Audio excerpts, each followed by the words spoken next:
Hey guys, this is Tactical JK, and today we're going to be throwing on these DV8 inner fenders and talking about them a little bit. Install and review coming your way. Hope you're ready.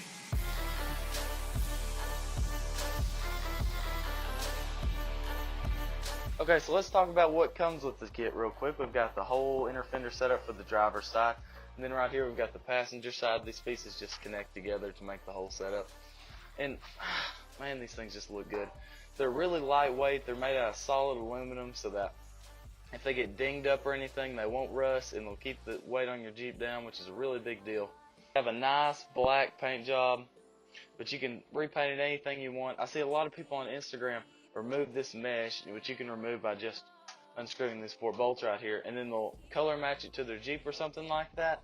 I'm not going to do that because silver kind of matches my wheels, and I kind of want silver to be my accent color. So I'm going to keep it just the way it is, but that's an awesome option. And then of course we've got all the nuts and bolts and hardware and stuff that comes with the kit, as well as the instructions. A little bit balled up because I've been looking at them a lot, but I don't think this install is going to be that hard.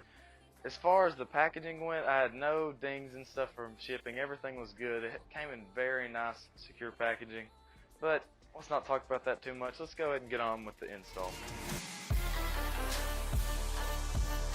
Okay, so let's talk about what it's going to take to install these bad boys.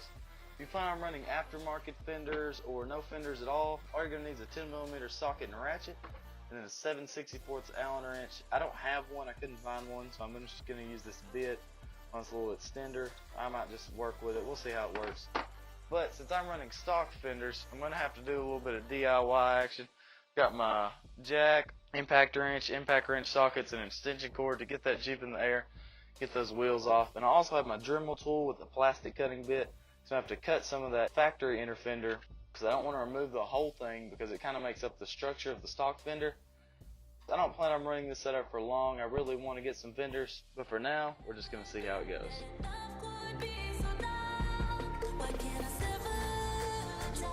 First step on the install is going to be to go ahead and get the tire off of the side you're going to work on. Went ahead and jack the Jeep up and remove that tire with the 19mm impact socket. Next, I went ahead and took my 10mm ratchet and removed this one bolt. It's the only thing holding the inner fender liner in place besides the pop tabs, and with it gone, you should be able to just yank the inner fender liner out no problem.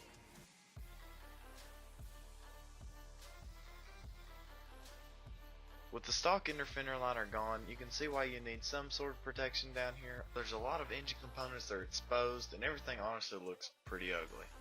So next on the install, go ahead and take your 10mm ratchet back out and go ahead and remove all these bolts that are holding the stock fender in place.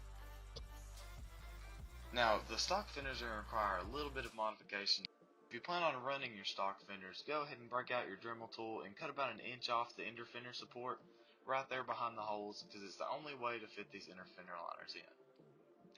Now next, go ahead and pick off some of that excess plastic by running some pliers or something over it. Just get it out of the way so that it won't scratch your new inner fender liners. Then go ahead and get out of there because the next step requires you to pop off the fender.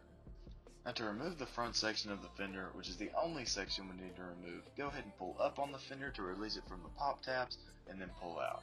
You'll need to reuse these pop tabs, so go ahead and run a pair of needle nose pliers up in the gap. Squeeze the noses of them and give them a quick pull, and your little pop tabs should come right back out. Then you can just stuff them up back where they used to be, and you'll be ready to reinstall the fender when the time comes. Now finally we get to installing the actual inner fenders. Now if you're running the stock fender setup such as I am, you have to do a little bit of tricky stuff with this. I went ahead and set the rear inner fender liner in position, and then set the front inner fender liner in position over it. Make sure all the holes are lined up on top, and then force the stock fender back in position, locking the pop tabs back in place, which held up the inner fender liners for me without me having to reinstall the bolts yet.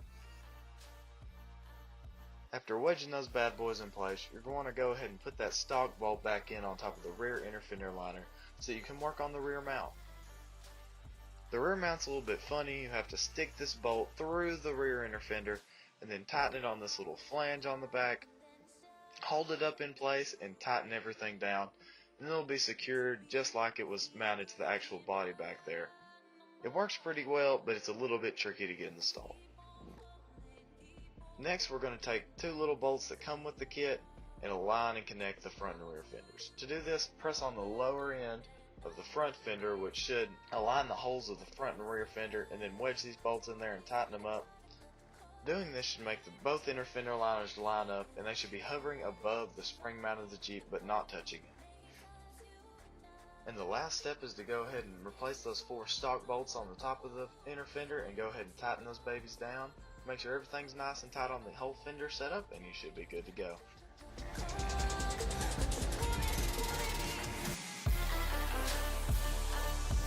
Alright, so that's it for the install. I'm really impressed by these guys, and honestly quite surprised about how good they look with the stock fender setup, because I've never seen anybody do that before. If you want to pick up a set for yourself, I'll go ahead and link the DV8 website down below. Also, please check out Tactical JK on Instagram, and thank you for watching.